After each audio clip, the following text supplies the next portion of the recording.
TJ Dillashaw versus Cody Garbrandt 2. Now, what really happened in this fight? This was a quick but action-packed fight where you saw a very similar approach from both of them toward the end of the fight, but in the beginning of the fight, it was a little bit different.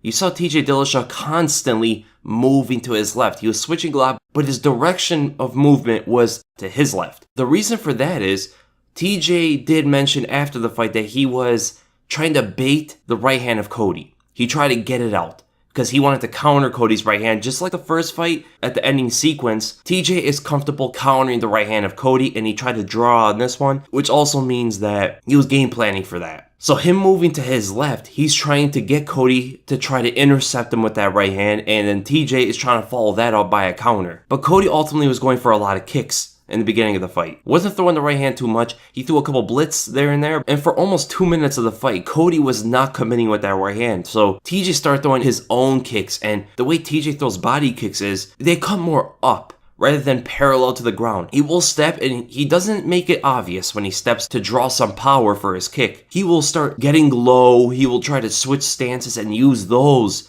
as a step in for the kick. And when his kick comes, like I said, it comes upward rather than parallel to the ground or horizontal like most kicks do. And Cody, like you saw, was trying to block the kicks. He was doing it correctly, trying to bring his right arm to his body, his left arm to catch it, or his left hand to catch it. But what was happening was the fact that TJ's kicks come upward diagonally, he's going right under the hands and fitting right into that space. It's a very hard kick to block because the way that Cody's arms are positioned, they're positioned to block and attack horizontally. But there is a big thing you have to notice about Cody Garbrandt in this one, and that is when he's attacking, his head movement is almost non-existent. His head is straight up, and his punches are coming under his chin. His shoulders are not positioned upward to block his chin as he's doing these punches, and there is no head movement, which makes it a lot easier for TJ to counter him. And because it's a lot easier to counter the power hand of the opponent, no matter who it is, and the reason for that is when you throw the power hand, you're throwing your body a little bit more forward than with your lead hand. Your lead hand is kind of forward at the opponent. With the power hand, you gotta create that distance and throw it into range. And when you throw it into range, you're kind of getting out of your stance naturally. And the drawback and the retraction of the power hand is a lot longer than the lead hand. And like TJ said, he was trying to counter Cody's right hand. That gameplay combined with Cody not moving his head and keeping his head straight up, it's going to make it a lot easier for TJ to catch him. Everything else though, when he's not attacking, Cody does move his head pretty well. It's just when he's on the assault. And then it finally came. TJ was waiting for that right hand. He kind of went to a different game plan with the kicks. But then Cody eventually did go to that right hand. Open, naked right hand. Threw it almost straight, but he did flare out his elbows, which telegraphs it a little bit, but adds a little bit more power. And as the punch was coming, TJ went to go switch stances. He went right into the parallel stance, but he gets hit. And Cody is following that up with his left hook as he switches to the southpaw stance. This is adding a lot of leverage and momentum into his punches, and this stuns TJ. And TJ was trying to go for his own right hook to counter that right hand of Cody. He saw the right hand come a little too late. He's telling himself now it's time to counter. He gets caught by the right hand, which disrupts his timing and gets him into the parallel stance. And his right hook is coming really wide, whereas Cody's left hook is coming in close. The left hand does push back TJ, which makes his right hand not catch Cody clean, but it does hit him a little bit. But a lot of people were saying that Cody got really desperate or excited after this moment. It wasn't this moment, it was a moment later where, again, they're in a kind of similar position that they were. Cody goes and throws almost like a Superman punch. Cody saw that he was able to get in on TJ pretty quick with the right hand last time, so he's trying to get it even faster with the Superman punch to cover distance a lot faster. But then sees a front kick coming at him, so it kind of messes up his whole momentum right there. And he tries to go and catch it as well as land the right hand, which it really lands to the chest of TJ, but he catches the kick, and that is the important thing. TJ's on one foot, not really balanced, and he goes and throws a left hand over the top, which doesn't really land on TJ, but he is on one foot and ultimately makes him lose balance and he falls down. This is where Cody gets excited.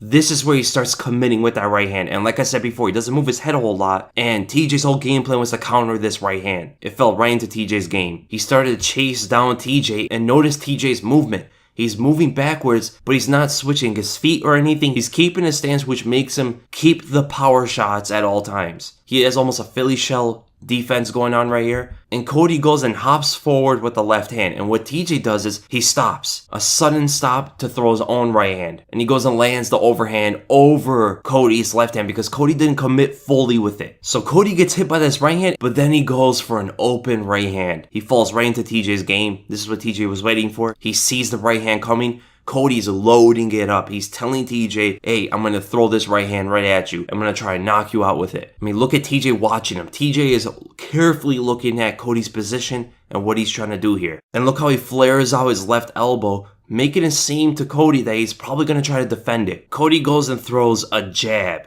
He's loading up that right hand, but he throws in a weak jab to kind of measure the right hand as well as distract TJ. As soon as Cody's body comes at him, TJ's moving on his left. He's going to lean to his left far, and he's loading up his own right overhand. Cody goes and throws his right hand. Cody doesn't dig in as much. Look at the difference in their legs and hips.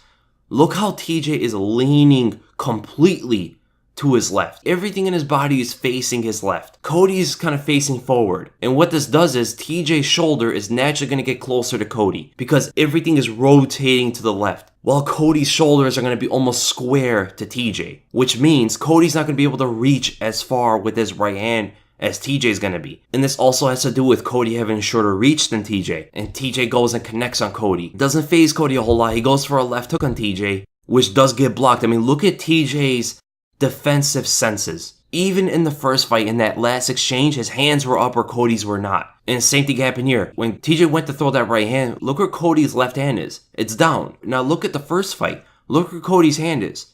It's down. While TJ picks his hands up after his punches. So the left hand whizzes by. TJ gets back into stance. The fact that he rotated his whole body to the left, yes, he can draw in more power and reach a lot further than Cody. And his punch is going to get closer to Cody so he doesn't have to travel that much distance to land it. But the drawback on all that is him retracting back to his stance. It's going to be a lot longer than Cody. But the fact that Cody missed that left hook, which was his opportunity to capitalize on TJ rotating his body to the left, now it's gone. TJ's back into stance, he's safe. And that is all because TJ put his hands up and blocked it. Basic defense from TJ, excellent. Now Cody is using that momentum from the left hook and he's loading up that right hand again. And TJ sees it again. TJ is seeing Cody's going for this right hand again. He has not learned his lesson. But this time, it's even worse. Cody just throws it open. Doesn't even throw the jab at all. And now look at their position. Now look how far TJ's leaning to his left. Now he's really digging in with this one. He had all that time to prepare from seeing Cody loaded up again. He's like, okay, I'm going to lean even more this time. I mean, look at all the momentum and look at how the punch drags his whole body to his left. He really stepped into this one. Landing his right hand again. TJ's right shoulder is almost on the center of Cody's shoulders. Might as well be in the southpaw stance for TJ. Might as well, because it's almost the same thing for his right hand. And this hurts Cody bad as his right hand misses. This just showed Cody didn't really learn anything from the first fight. In terms of that last exchange, he didn't adapt. It was the same thing. His left hand was down. He got caught almost the same way he got caught in the first fight. But the only difference was TJ threw a right overhand in this one. And the reason for that is he leaned down more, right? When you lean down more and you're throwing your right hand for a right hook, that is, it's going to come more like a right overhand. And he was in southpaw. Those are the only two differences. The right hand connects, the shoulder was closer, which means TJ can get to the target faster, and he has a longer reach, which will help that as well. Cody's throwing an open right hand, which TJ can measure. TJ has his hands up as he throws his punches. Cody has his hands down. It's almost the same sequence. But TJ landed it twice in this fight. Once in the last fight. That just shows how TJ's able to adapt, how he's able to game plan, how he's able to bring back what he did previously and make it work again. Cody didn't really change his game that much. He didn't really adapt into this one. And that pretty much was to finish Cody Garbrandt. He lost his senses for the whole fight afterward. He did try to go for a single leg on TJ from the cage. He's discombobulated completely. And it is a good strategy because TJ does keep his legs pretty far apart. So the leg is there for the taking. But he couldn't drive a whole lot with it and he didn't really set it up. And he worked his way up on TJ. As TJ's moving away, brings his leg back, senses that Cody's going to throw his right hand. He ducks right under it. Perfect timing from TJ and throws his own right overhand. Catches Cody again as Cody's hands are down. His chin is up and kind of lands with his forearm or his wrist. I mean, TJ just showed that he might be the best bantamweight of all time in this one, knocking out Cody Garbrandt twice. And I came into this fight, as well as most, We all thought that these two guys are so evenly matched. It did not turn to be so. TJ Dillashaw, he evolves more than anybody else in this division. I mean, he did get rocked in this one. Not as bad as in the first fight, but he was more dominant than he was in the first fight. And that just comes with fight IQ and him just progressing his game. I don't know what's going to be next for him. There is a Dominic Cruz option, but I don't think that's going to happen soon. I think Cruz is going to need another fight. He's been out for a while again. I say throw on Marlon Moraes. Or you could do Henry Cejudo. I think Henry Cejudo should be fighting Demetrius Johnson again. The most logical option is Marlon Moraes. Bring someone new. This whole triangle with Cody, Dominic, and TJ, this has been going on for a while. It's been going on for, 2 years? So bring in some new blood at the top. Marlon Moraes is it. He's been on a roll. He's been knocking out people left and right. And that's a dangerous test for TJ Dillashaw, a former champion too. And this was just an excellent win for TJ. So that's the breakdown, guys. I hope you guys enjoyed the video, and if you did, make sure to give it a thumbs up, and if you enjoy my content, make sure to subscribe. For my next video, I might break down the Demetrius Johnson versus Henry Cejudo fight, because there was a lot going into that one. A lot of people thought that was a very exciting fight, but for different reasons. It was like a chess match more than a slugfest, and I'm glad to see that. So be lookout for that. And again, thank you guys so much for watching, and I'll see you in the next video.